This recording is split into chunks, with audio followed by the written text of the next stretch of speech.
honorable delegates, heads of state, leaders of nations, distinguished representatives of peoples great and small, I greet you not as a career diplomat, nor as a man bred for banquet halls and handshakes. I do not come to you speaking the rehearsed language of polished politics. I come to you as a soldier of my people, as a guardian of a wounded land, as a son of a continent that has carried the cross of the world, yet has never worn its crown.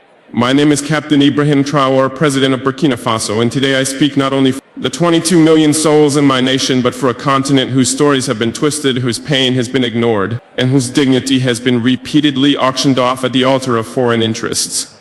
Africa is not Tobago. Africa is not a battlefield. Africa is not your experiment, your puppet, your warehouse of raw materials. Africa is rising not to kneel, but to stand. And today I say before this great assembly of nations, Africa will not kneel. One on the false generosity of global politics. For decades you have sent us aid with one hand while extracting our lifeblood with the other.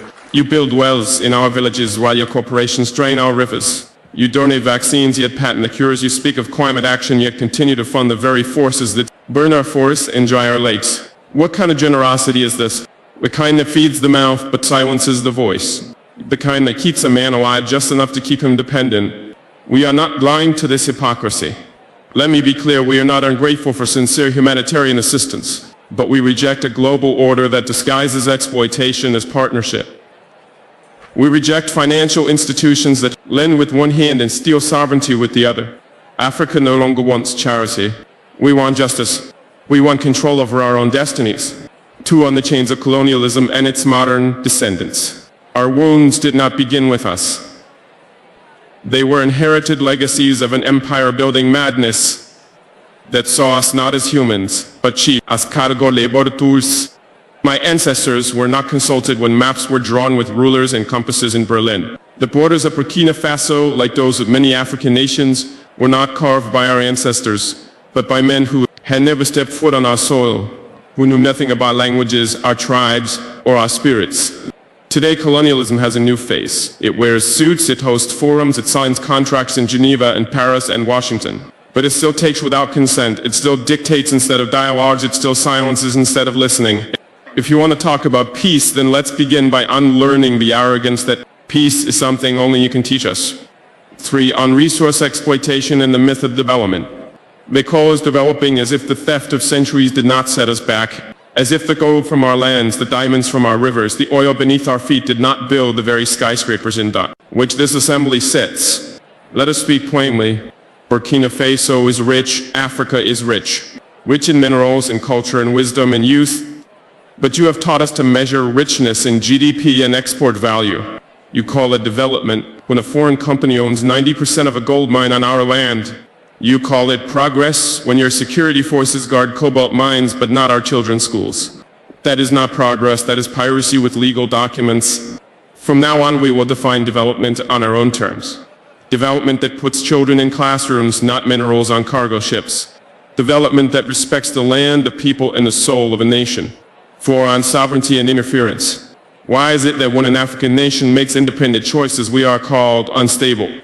Why is it that when we seek military cooperation outside the colonial sphere, we are labeled a threat? Burkina Faso has chosen to walk a path of sovereignty that is not a threat to peace. It is a declaration of adulthood. We are no longer under your guardianship. We are no longer your junior partners in diplomacy. We are a free people.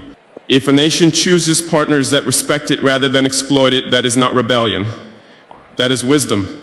Let it be known, no foreign power will dictate the alliances of Burkina Faso. We will build relations based on mutual respect, not historical guilt or present-day intimidation. 5. On terrorism and manufacture wars. You ask why there is violence in the Sahel. You ask why our youth take up arms. But you do not ask who benefits when our mines are guarded by private mercenaries, while our villages are left vulnerable. You do not ask how weapons arrive in deserts that produce no steel. You do not ask why peacekeeping never seems to end the war. The truth is, many of the so-called solutions to African security problems are merely business models. Endless conflict has become a market, and African suffering has become a subscription-based service. Burkina Faso has decided to break that cycle. We will fight terror, but not with dependency. We will secure our nation not with foreign dictates, but with national dignity. 6. On migration and human dignity. We do not want our youth drowning in the Mediterranean. We do not want our brightest minds fleeing the countries that once called us savages. We do not want remittances. We want reasons for our people to stay. Why do our youth flee? Not because we lack beauty, but because we are made to lack opportunity. Not because we hate our land, but because our land is treated as someone else's property.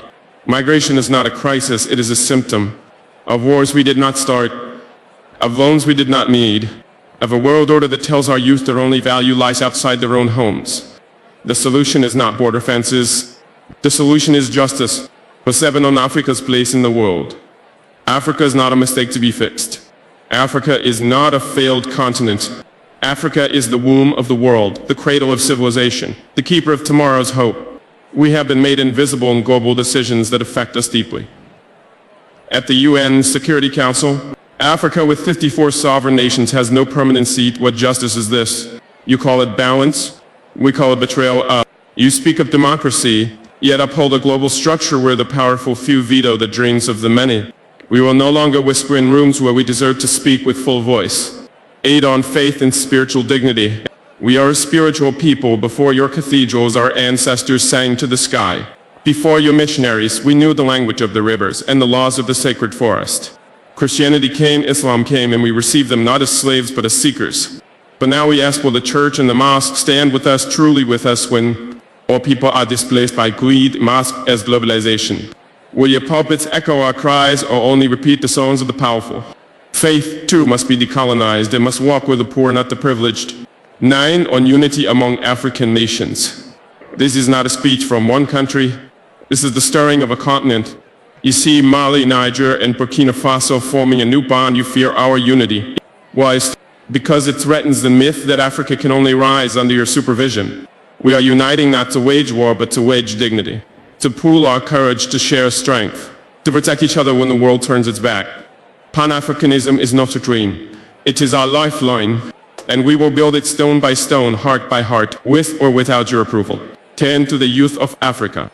To the young boy selling oranges by the roadside. To the girl who walks 10 kilometers to attend school. To the child whose only toy is a stone but who dreams of stars. You are the reason we fight. Do not believe the lie that your continent is cursed. You are the blessing. Do not envy foreign passports. Be proud of your name, your land, your roots. The world may not applaud you now, but the future will speak your name in honor. 11 final words we will not kneel. I do not come to declare war, I come to declare will. So we will not kneel to fear. We will not kneel to foreign banks.